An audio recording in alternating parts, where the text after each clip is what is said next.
The announcement of Vettel's retirement has altered the driver's season and created several possibilities that could affect various organizations. The truth is that Aston Martin doesn't have a strategy in place.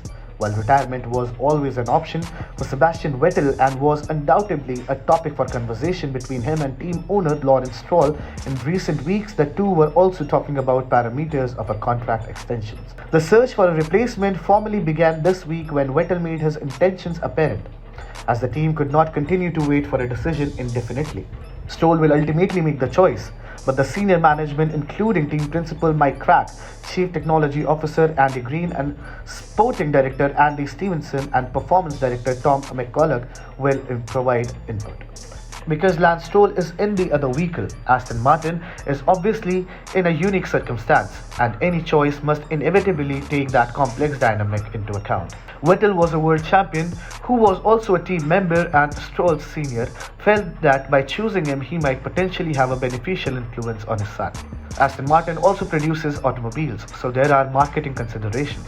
Vettel's selection was affected by the favorable PR he would bring, and Stroll will want to sign someone with a high profile, like a seasoned race winner if all possible.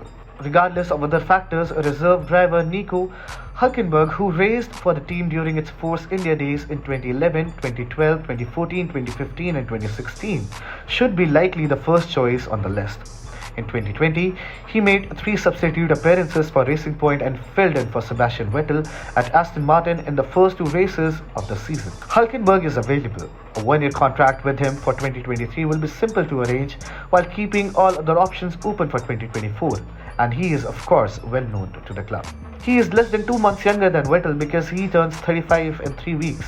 But as we have seen in recent years, drivers can now compete far in their 40s. In that following week, he can also continue to be backup option for as long as it takes the team to consider all of their alternatives and possibly determine that he is the best option, at least for 23.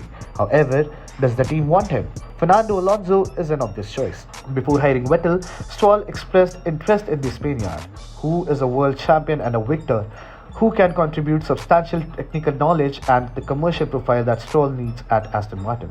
Oscar Piastri's seat would be available if Alpine were to depart, and the Aston camp would remain content. The baggage that in the Aston camp may be concerned, Alonso will bring its drawback. He is not a good fit to be Lance Stroll's teammate because of his reputation of being disruptive and looking out for himself.